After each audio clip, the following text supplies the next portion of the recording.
में हमारे बीच में मौजूद हैं और आप वकील भी हैं और बहुत बड़े आंदोलन झारखंड के खूंटी आंदोलन के प्रणेता बबीता जी कच्छप। इसके बाद तैयार है सिरोही से मुकेश राज भील, सिरोही से मुकेश राज भील।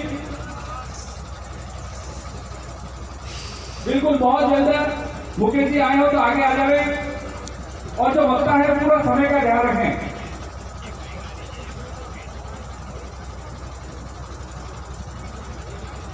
मात्र 2 मिनट का समय दिया जा रहा है।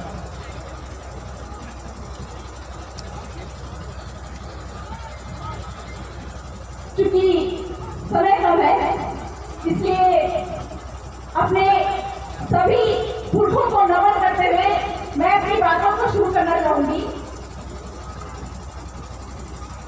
सबसे पहले मैं ये बताना चाहूंगी कि राजस्थान में, भील प्रदेश में जहां पर भी आदिवासी क्षेत्र है वहां पे एक मुद्दा बहुत ही महत्वपूर्ण है और वो मुद्दा ये है कि आदिवासियों को उनका जमीन का पट्टा नहीं मिलता है।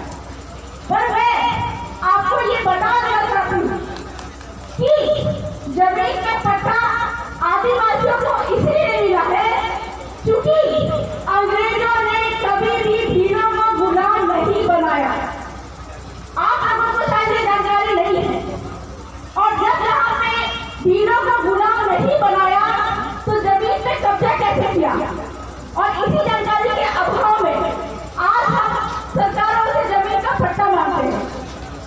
और जिस समय पे यहाँ पे हमारे भीलों को गुलाम बनाने के लिए अंग्रेज आए थे, मुगल आए थे, तुर्क आए थे, उस समय हमारे भील पुरखों ने लड़ाइयाँ लड़ी जिसमें 1507 आदिवासी मारे गए थे। 17 नवंबर का दिन था 1913 का, जिसमें हमारे पुरखों ने अपनी जान देके हमको भील प्रदेश दिलवाया। और ये भील प्रदेश की मांग बहुत ही लंबी तरह से चलती आ रही है। लोग ये कहते हैं कि हमारे भवन दादा जो है वो एकल निर्णय लेते हैं। कहीं ना कहीं हमारा इतना बड़ा चावल जो खड़ा हुआ है आदिवासी परिवार के नाम से, भील प्रदेश मुक्ति मोर्चा के नाम से और विद्यार्थी मोर्चा के नाम से, जो इतना बड़ा चावल खड़ा हुआ है, इस जगह से चिढ़ के वो ये सारे आरोप प्रत्यारोप लगाते हैं। लेकिन मैं ये कहना चाहती हूँ कि आज तक जो भील प्रदेश की मांग हमारे पुरखों ने, कई सारे लोगों ने किया था, आज तक पूरा इसलिए नहीं हुआ है क्योंकि लोगों ने आपस में एक दूसरे को तोड़ने का ही काम किया है।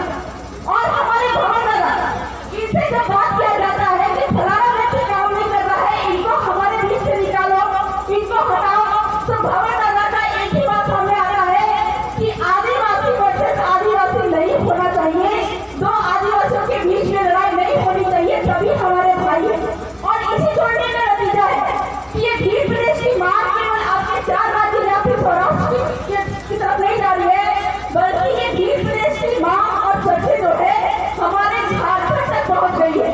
और ये कारवां इतना लंबा हो गया है कि जो यहाँ पे आपने संवैधानिक हक अधिकार की लड़ाई लड़ते लड़ते विधानसभा और लोकसभा में अपने सांसद और विधायकों को भेजा है, ये लड़ाई अब पूरे झारखंड में, झारखंड ही नहीं कहा जाएगा बल्कि पूरे देश भर के आदिवासियों के बीच में फैल चुकी है।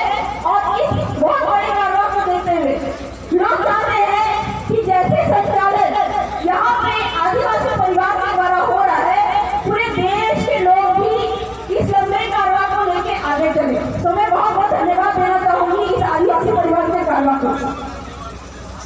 आज मैं ये कहना चाहूंगी क्योंकि समय अभाव है, भील प्रदेश की मांग बहुत लंबे समय से चलती आ रही है। हमारे झारखंड में भी झारखंड प्रदेश मिला, तेलंगाना राज्य अलग मिला, लेकिन उसके बावजूद भी जितने बड़े क्षेत्र की मांग उन्होंने की थी वो क्षेत्र उनको नहीं मिला और उनको धोखा दिया गया। लेकिन संविधान के अनुच्छेद 3 के तहत राज्य को ये अधिकार है, संसद को ये अधिकार है कि वो राज्य का निर्धारण करते हैं, किसी क्षेत्र का निर्धारण करते हैं। लेकिन हमको आने वाले समय में राष्ट्रपति महोदय